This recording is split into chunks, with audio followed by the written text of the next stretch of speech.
नमस्कार बच्चों, आज हम पढ़ेंगे बीना कक्षा 5 हिंदी चैप्टर नंबर 2 न्याय की कुर्सी। चलिए शुरू करते हैं। न्याय की कुर्सी। उज्जैन की प्राचीन और ऐतिहासिक नगरी के बाहर एक लंबा चौड़ा मैदान था। यहाँ वहाँ टीले थे। एक दिन लड़कों का एक झुंड वहां खेल रहा था। एक लड़का कूदता फांदता एक टीले पर चढ़ गया। अचानक वह ठोकर खाकर गिर पड़ा। उसने इधर उधर देखा कि किस चीज से ठोकर लगी है।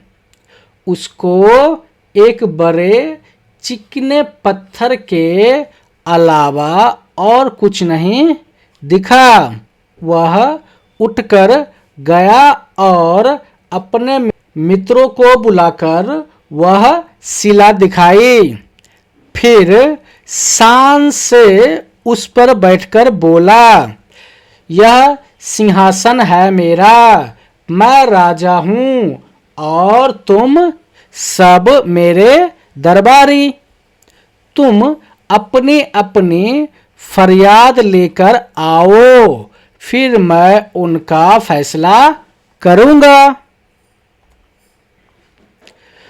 दूसरे लड़कों को यह खेल पसंद आया। वे एक एक करके आते और कोई काल्पनिक फरियाद सुनाते। काल्पनिक मतलब मनगढ़ंत, अपने मन में जो कहानी आता है उसको हम काल्पनिक बोलते हैं। फिर गवाह बुलाए जाते, उनकी गवाही ली जाती। उसके बाद राजा बना हुआ लड़का उनसे सवाल करता और अपना फैसला सुनाता। इस खेल में उनको इतना आनंद आया कि वे रोज ही यह खेल खेलने लगे।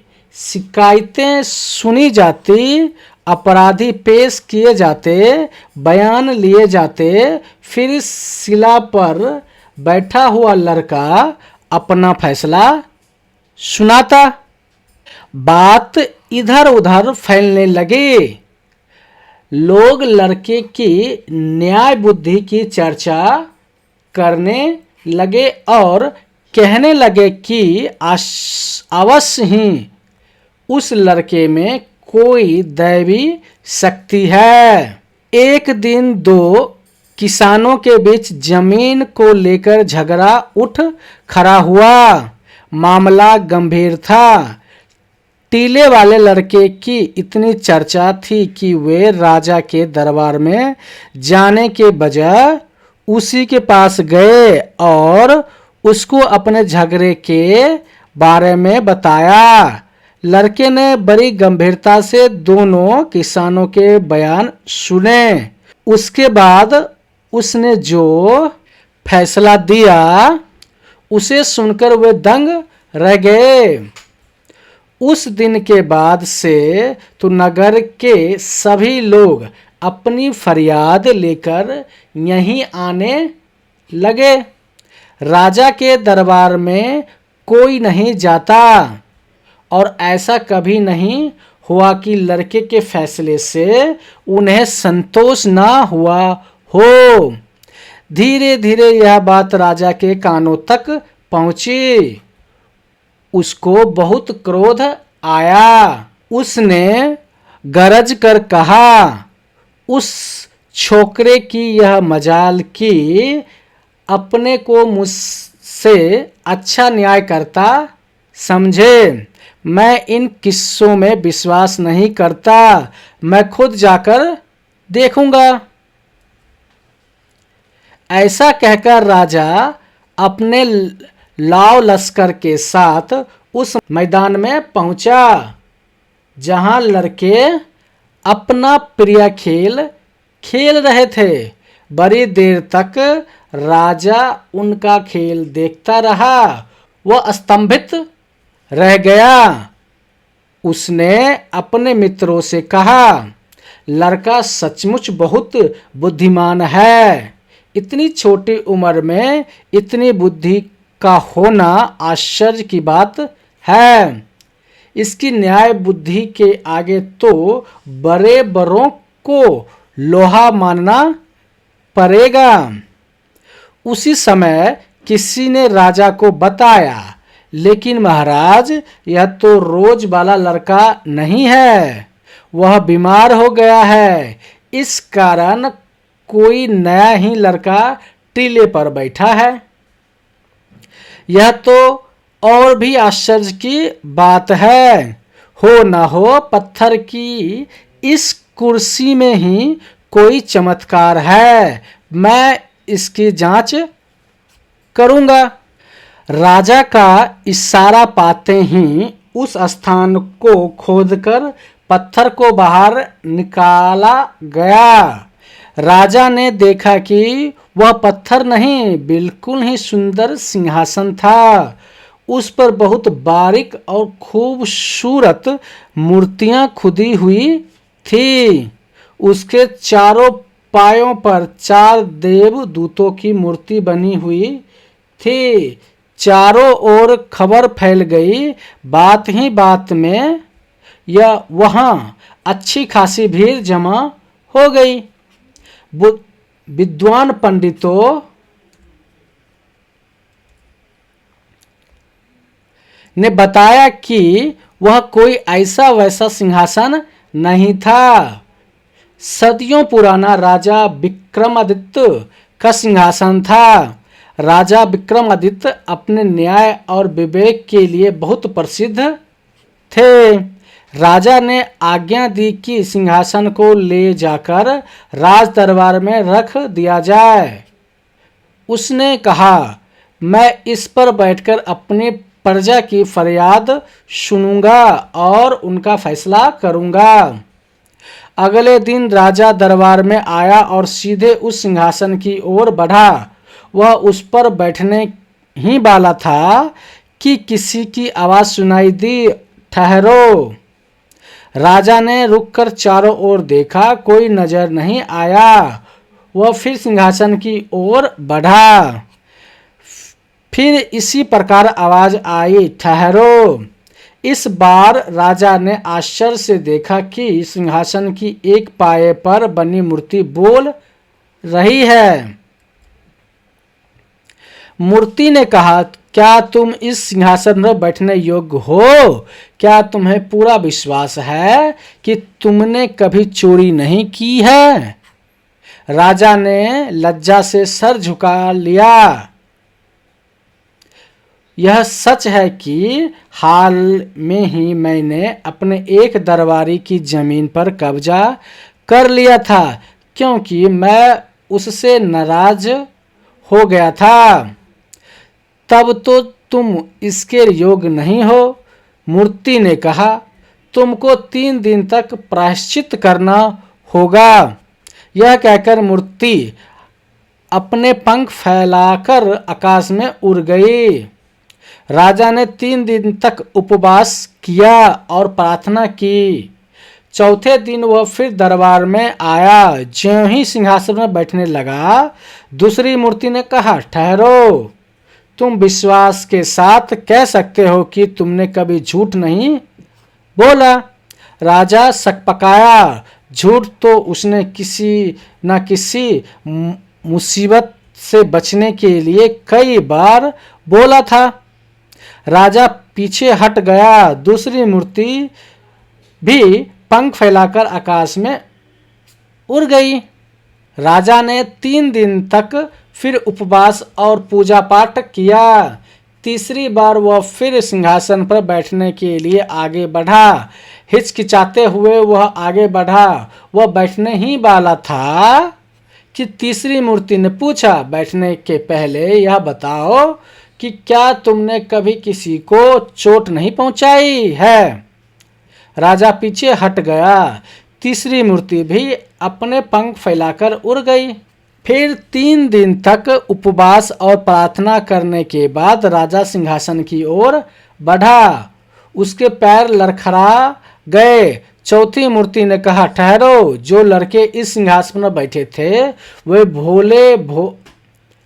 भाले थे, उनके मन में कलुष नहीं था। अगर तुमको विश्वास है कि तुम इस योग्य हो तो इस सिंहासन पर बैठ सकते हो। राजा बड़ी देर तक सोचता रहा, फिर उसने मन ही मन कहा, अगर एक लड़का इस पर बैठ सकता है तो भला मैं क्यों नहीं बैठ सकता हूँ। मैं राजा हूँ, मुझसे ज्यादा धनवान, बलवान और बुद्धिमान भला और कौन होगा। मैं अवश्य इस सिंहासन पर बैठने योग्य हूँ। यह कहकर राजा सिंहासन की ओर दृढ़ कदमों से बढ़ा, लेकिन उसी समय चौथी मूर्ति पंख फैलाकर सिंहासन समेत आकाश में उड़ गई। इस कहानी को लीलावती भागवत ने लिखा है। बातचीत के लिए चलिए शुरू करते हैं प्रश्न और उत्तर। पहला प्रश्न, आपका प्रिय खेल कौन सा है? आप उसे कैसे खेलते हैं? उत्तर है इसका, मेरा प्रिय खेल क्रिकेट है। मैं अपनी टीम के साथ मिलकर नियमों का पालन करते हुए खेलता हूँ। प्रश्न 2, क्या आपने कभी किसी समस्या का समाधान किया है? अपना अनुभव साझा कीजिए। उत्तर है इसका, एक बार दो दोस्तों में झगड़ा हो गया। मैंने दोनों की बात सुनकर उन्हें समझाया और उनकी दोस्ती फिर से करा दी। प्रश्न 3, यदि आप राजा के स्थान पर होते और आपको लड़के के बारे में पता चलता तो आप क्या करते? उत्तर है इसका, यदि मैं राजा होता तो लड़के की ईमानदारी की प्रशंसा करता और उसे आगे भी सत्य के मार्ग पर चलने के लिए प्रोत्साहित करता। प्रश्न 4, लड़के के अंदर ऐसे कौन कौन से गुण होंगे जिनके कारण वह सिंहासन पर बैठ पा रहा था? उत्तर है इसका, एक अच्छे व्यक्ति में ईमानदारी, निष्पक्षता, धैर्य और सही गलत की समझ जैसे गुण होनी चाहिए। लड़के में ये सारे गुण थे। पाठ से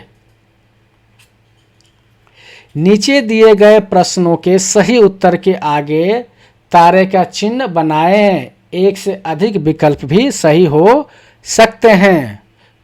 प्रश्न 1, राजा को लड़के द्वारा न्याय करने के विषय में कैसे पता चला? इसका उत्तर है, लोगों द्वारा लड़के के न्याय की प्रशंसा सुनकर। प्रश्न 2, राजा को सबसे अधिक आश्चर्य किस बात से हुआ? सिंहासन पर बैठने वाला लड़का सही न्याय करता था और स्वयं सिंहासन में ही कोई चमत्कारी शक्ति विद्यमान थी। प्रश्न 3, लड़कों को यह खेल इतना अच्छा क्यों लगा कि वे प्रतिदिन इसे खेलने लगे? क्योंकि वे राजा जैसा बनने का आनंद ले रहे थे और क्योंकि उन्हें न्याय करने का अनुभव अच्छा लगा। प्रश्न 4, राजा ने उपवास और प्रायश्चित क्यों किया? ताकि वह सिंहासन पर बैठने के योग्य बन सके और क्योंकि मूर्तियों ने उसे ऐसा करने के लिए कहा था। ठीक है, सोचिए और लिखिए। नीचे दिए गए प्रश्नों के उत्तर अपनी लेख पुस्तिका में लिखिए। प्रश्न 1, सभी लड़के सिंहासन पर बैठ पा रहे थे लेकिन राजा नहीं बैठ पाया, ऐसा क्यों? इसका उत्तर है, क्योंकि लड़के भोले भाले निष्कपट मन के थे। राजा ने चोरी, झूठ और किसी को चोट पहुंचाने जैसे कार्य किए थे, इसलिए वह योग्य नहीं था। प्रश्न 2, क्या राजा को प्रायश्चित करने के बाद सिंहासन पर बैठने का अधिकार मिलना चाहिए था? अपने उत्तर का कारण भी बताइए। नहीं, क्योंकि राजा में अब भी अहंकार था। असली योग्यता विनम्रता में है, ना कि पद या धन में। प्रश्न 3, दोनों किसानों ने अपने झगड़ों के निपटारे के लिए राजा के दरबार में जाने के बजाय लड़के के पास जाने का फैसला क्यों किया? इसका उत्तर है क्योंकि लड़के की न्याय बुद्धि की चर्चा दूर दूर तक फैल चुकी थी और लोगों को विश्वास था कि वह निष्पक्ष फैसला देगा। ठीक है। प्रश्न 4, चौथी मूर्ति सिंहासन के साथ आकाश में क्यों उड़ गई? इसका उत्तर है क्योंकि राजा ने अहंकार दिखाया। उसने विनम्रता से नहीं बल्कि मैं धनवान, बलवान, बुद्धिमान हूं सोचकर सिंहासन पर बैठने का प्रयास किया, जो सच्ची योग्यता नहीं थी। प्रश्न 5, इस कहानी को एक नया शीर्षक दीजिए और बताइए कि आपने यह शीर्षक क्यों चुना। उत्तर है इसका अभिमान की हार या सच्चे न्यायाधीश की पहचान, क्योंकि कहानी विनम्रता व सच्चे गुण पर बल देती है, ना कि पद प्रतिष्ठा पर। ठीक है। अनुमान और कल्पना। प्रश्न 1, कहानी में सिंहासन की मूर्तियां उड़कर किसी और जगह चली जाती है। वे कहाँ जाती होगी और वहाँ क्या करती होगी? इसका उत्तर है मूर्तियां शायद किसी और योग्य निष्कपट व्यक्ति की तलाश में अन्यत्र चली जाती होगी और वहाँ भी सच्चे न्यायकर्ता की परीक्षा लेती होगी। प्रश्न 2, यदि इस कहानी के अंत में राजा सिंहासन पर बैठने में सफल हो जाता तो क्या होता? यदि राजा बैठ जाता तो शायद वह अहंकारी होकर अन्यायपूर्ण फैसले लेता, क्योंकि उसमें कभी सच्ची विनम्रता नहीं आई थी। भाषा की बात। नीचे दिए गए पंक्तियों के आधार पर पढ़िए। यह तो और भी आश्चर्य की बात है, हो न हो पत्थर की इस कुर्सी में ही कहीं चमत्कार है, मैं इसकी जांच करूंगा। ऊपर दिए गए वाक्य को ध्यान से देखिए, आपको इसका अर्थ समझ में कुछ कठिनाई हो रही हो ना। अब इसी वाक्य को एक बार फिर पढ़िए। यह तो और भी आश्चर्य की बात है, हो न हो पत्थर की इस कुर्सी में ही कोई चमत्कार है, मैं इसकी जांच करूंगा। अब आपको इन वाक्य का अर्थ और भाव ठीक ठीक समझ में आ रहा होगा। इसका कारण है कि कुछ विशेष चिन्ह जैसे कोमा, फुल स्टॉप और प्रश्न आश्चर्यवाचक चिन्ह, इस प्रकार के चिन्ह को विराम चिन्ह कहते हैं। विराम चिन्ह से पता चलता है कि लिखे हुए वाक्य में कहाँ ठहराव और उनका क्या भाव है। ठीक है। चलिए अब नीचे दिए गए वाक्य में कथित उचित स्थानों पर विराम चिन्ह लगाएं। ठीक है, ये वाक्य दिया गया है, मैं यहाँ पे वाक्य में विराम चिन्ह लगा के दिखाता हूँ। ठीक है। पहला है क, चौथी मूर्ति ने कहा, ठहरो, जो लड़के इस सिंहासन पर बैठे थे वे भोले भाले थे, उनके मन में कलुष नहीं था। अगर तुझको विश्वास है कि तुम इस योग्य हो तो इस सिंहासन पर बैठ सकते हो। ठीक है, इसमें कोमा, फुल स्टॉप, सारे चिन्ह हमने लगाया है। ठीक है, ख देख लेते हैं। राजा बड़ी देर तक सोचता रहा, फिर उसने मन ही मन कहा, अगर एक लड़का इस पर बैठ सकता है तो भला मैं क्यों नहीं बैठ सकता हूं। मैं राजा हूं, मुझसे ज्यादा धनवान, बलवान और बुद्धिमान भला और कौन होगा। मैं अवश्य इस सिंहासन पर बैठने योग्य हूं। ठीक है, समझ में आया। ये बिना विराम चिन्ह का वाक्य है और ये विराम चिन्ह के साथ वाक्य है। ठीक है, सेम। अगर ख देखते हैं, इसमें विराम चिन्ह नहीं लगाया है कहीं पे, यहां पर मैंने विराम चिन्ह लगाकर दिखाया है। ठीक है, चलिए आगे चलते हैं। प्रश्न 2, तीसरी मूर्ति भी उड़ गई। इस वाक्य के आधार पर प्रश्न के उत्तर लिखिए। पहला प्रश्न है, इस वाक्य में संज्ञा शब्द कौन सा है। इस वाक्य में संज्ञा शब्द कौन सा है? मूर्ति। ये क्या है? संज्ञा है। ठीक है। प्रश्न ख, कौन सा शब्द इस संज्ञा शब्द के गुण या विशेषता को बता रहा है? तीसरी। ये शब्द जो है तीसरी है, ये मूर्ति के गुण और विशेषता बता रहा है। ठीक है। प्रश्न 3, कहानी में से चुनकर कुछ वाक्य नीचे दिए गए हैं। इनमें विशेषण शब्द पहचान कर उनके नीचे रेखा खींचिए। ठीक है।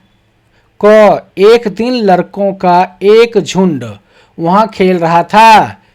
ठीक है, इसमें विराम चिन्ह लगाया गया है। ये जो चिन्ह एक दिन, मतलब ये विशेषता है कितने, एक दिन लड़कों का एक झुंड। ठीक है, तो इस तरह से नीचे भी लगाना है। प्रश्न ख में देखते हैं, ये लगा हुआ है, इसमें लगाना है। उज्जैन की प्राचीन और ऐतिहासिक नगरी के बाहर एक लंबा चौड़ा मैदान था। इसमें विशेषण शब्द पहचानना है। कौन सा विशेषण शब्द है? प्राचीन।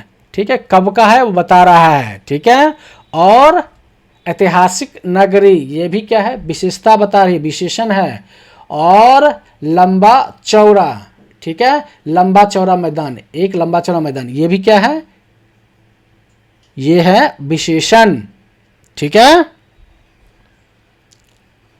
प्रश्न ख, इतनी छोटी उम्र में इतनी बुद्धि का होना आश्चर्य की बात है। इसमें विशेषण कौन कौन से शब्द हैं? इतनी छोटी, दूसरा इतनी। घ, राजा ने देखा कि वह पत्थर नहीं बहुत ही सुंदर सिंहासन था। इसमें विशेषण क्या होगा? बहुत ही सुंदर। ये क्या है? विशेषण है। र, बात ही बात में वहां अच्छी खासी भीड़ जमा हो गई। इसमें विशेषण कौन सा है? अच्छी खासी।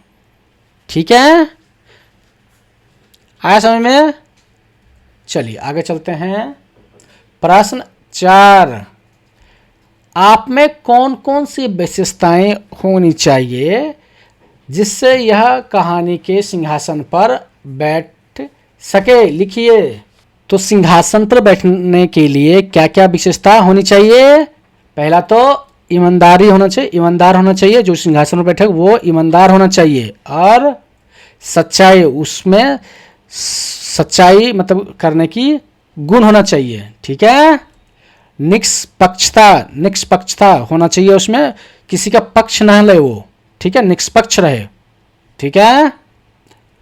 दया होनी चाहिए उसमें, और धैर्य भी होना चाहिए। ठीक है, उसके बाद दूसरों की बात ध्यान से सुनना, मतलब जो कुर्सी पर बैठेगा, सिंहासन पर बैठेगा, उसको ध्यान से दूसरों की बात सुनना बहुत ज़रूरी है, क्योंकि दूसरों की बात सुनेगा तभी तो समझ में आएगा, तभी तो अच्छा फैसला कर सकता है। ठीक है। और लास्ट में अहंकार ना होना, उसमें जो उस पर सिंहासन पर बैठेगा उसमें अहंकार नहीं होना चाहिए। ठीक है। राजा में तो अहंकार था ना। चलिए आगे चलते हैं पाठ से आगे। प्रश्न 1, कहानी में गांव वाले न्याय करवाने या झगड़े सुलझाने बच्चों के पास जाया करते थे।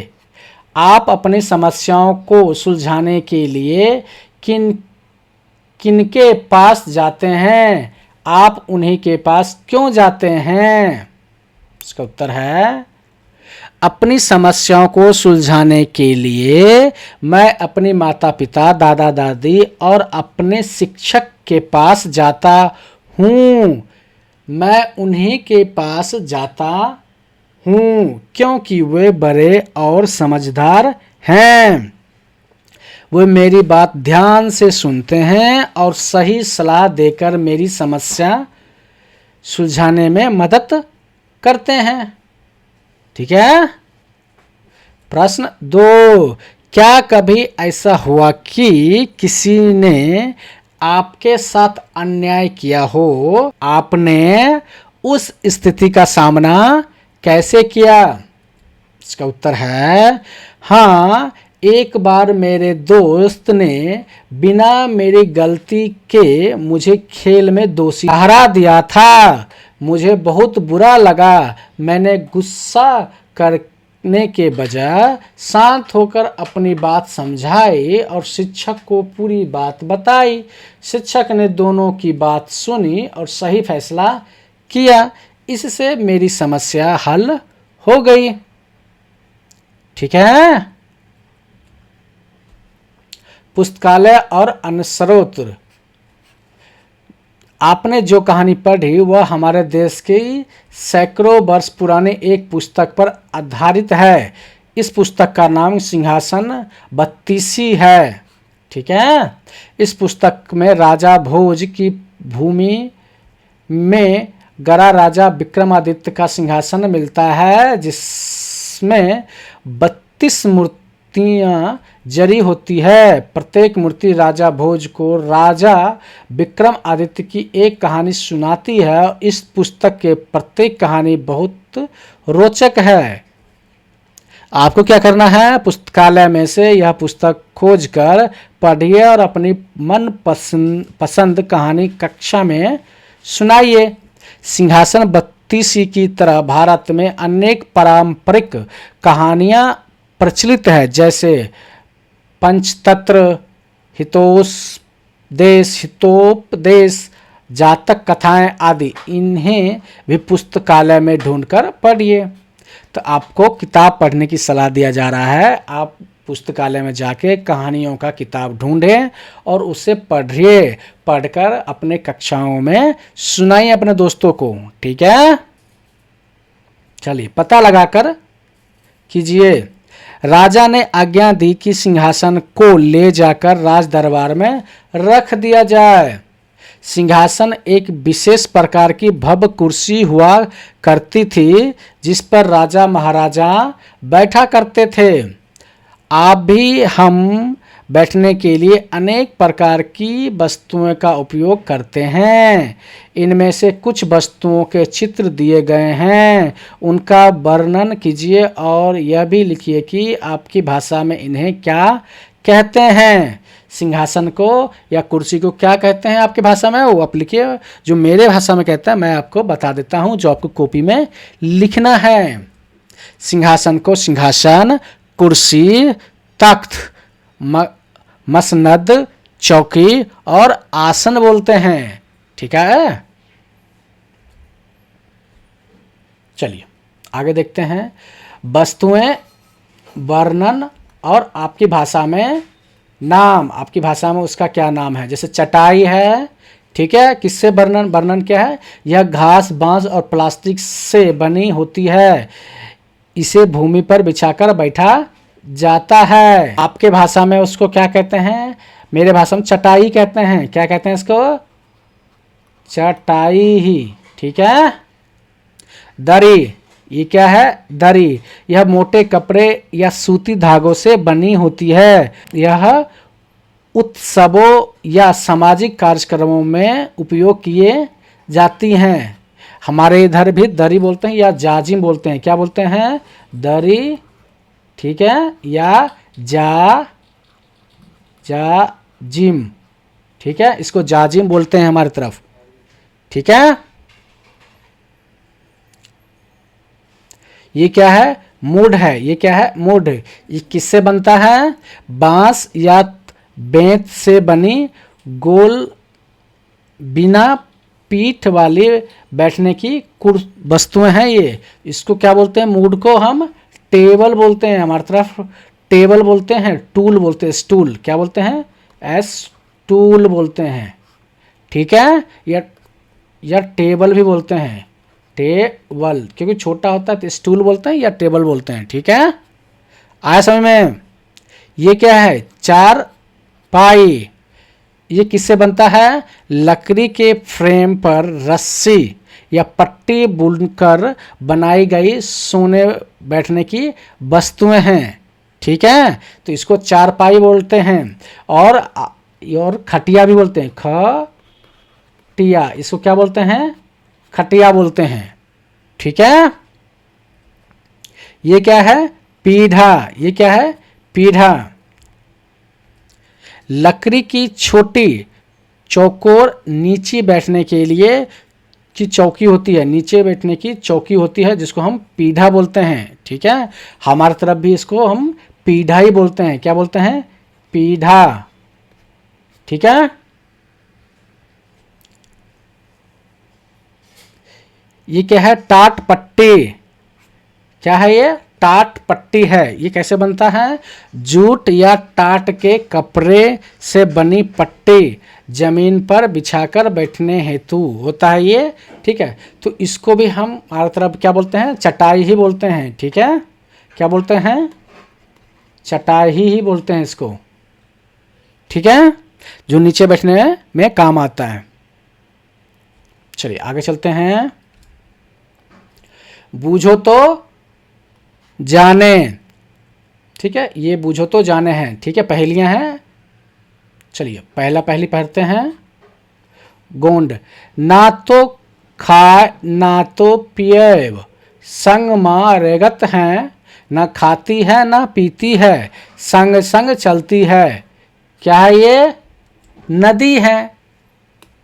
ठीक है। दूसरा निमारी पहेली है। हरो मथानो लाल पेट, रस पी ले भर भर पेट। हरे मटके का लाल पेट, रस पी लो भर भर पेट। क्या ये? तरबूज। जिसका पेट लाल होता है ना, उसमें रस भरे होते हैं और उसको पिएंगे तो भर भर पेट। आप तरबूज खाएंगे पेट भर जाएगा।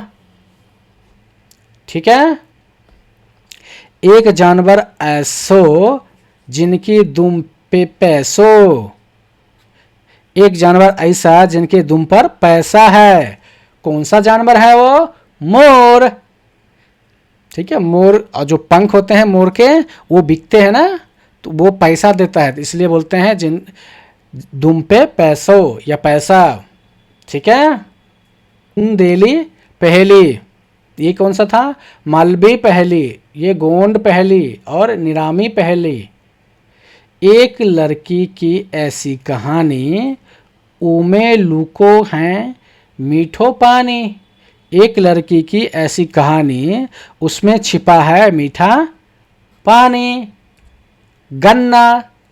ठीक है। गन्ने के अंदर मीठा पानी होता है ना। ठीक है। बाघेली पहेली।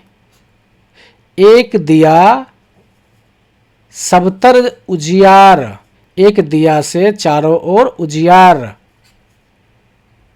क्या है? छाया। ठीक है। मेरा न्याय। ठीक है। ये क्या है? मेरा न्याय ये आपको परफॉर्म करना है अपने कक्षा में, ठीक है, अपने स्कूल के अंदर, ठीक है। अपनी कक्षा में इन्हें दो ऐसे समस्याओं को चुनिए जिन पर न्याय किया जाना है। कक्षा को 2 समूह में विभाजित कीजिए, दोनों समूह एक समस्या लेकर उस पर विचार करेंगे।